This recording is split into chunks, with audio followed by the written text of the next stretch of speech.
കഴിഞ്ഞ ഷോർട്സിൽ ഞാൻ പറഞ്ഞില്ലായിരുന്നോ ബീച്ചിൽ പോയതിൻ്റെ വിശേഷങ്ങൾ അടുത്ത ഷോർട്സിൽ കാണാമെന്ന്. കാരണം അത് ഒരുപാട് ലോങ് ആവുമെന്ന് വിചാരിച്ചാണ്.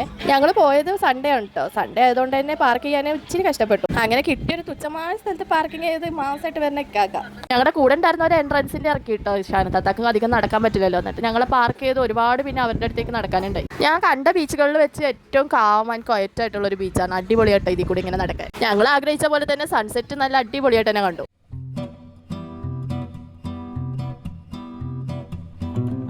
ഇവിടെ വരുമ്പോഴൊക്കെ ഇങ്ങനത്തെ അഡ്വഞ്ചർ റൈഡിലൊക്കെ കയറണമെന്നുണ്ടാവും. പക്ഷെ പല സാഹചര്യങ്ങൾ കൊണ്ട് മാറി മാറി പോകുമായിരുന്നു. അങ്ങനെ കിലോമീറ്ററോളം നടന്നതിന് ശേഷം അവരെ കണ്ടെത്തിയിട്ടുണ്ട്. കുഞ്ഞിയും കൂടും ഷാനത്താത്തയുടെ പിള്ളേരും കൂടി ഷാനത്താത്തയുടെ ഹസ്ബൻഡിന്റെ കൂടെ വെള്ളത്തിൽ കളിക്കാൻ പോയിട്ടുണ്ട് കേട്ടോ. ഞങ്ങളിപ്പോൾ ഈ നിൽക്കുന്നത് ഞാൻ നേരത്തെ പറഞ്ഞ ഒരുപാട് നാളത്തെ ഒരു ആഗ്രഹം എന്ന് പറഞ്ഞില്ലേ, അതിൽ കയറാനാണ്. അതെ, ഞങ്ങൾ ഫ്ലോട്ടിംഗ് ബ്രിഡ്ജിൽ കയറാൻ പോവാണ്. ഞങ്ങൾ രണ്ടുപേരും ഒറ്റയ്ക്കല്ല, ഞങ്ങളുടെ കൂടെ ശബത്താത്തായും കൂടി ഉണ്ട്.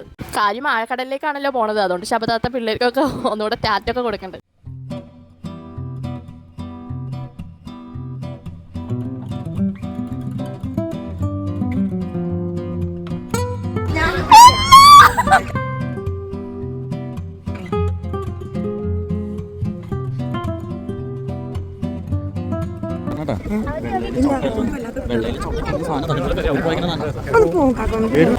എങ്ങനെയുണ്ട് ശബത്താത്ത?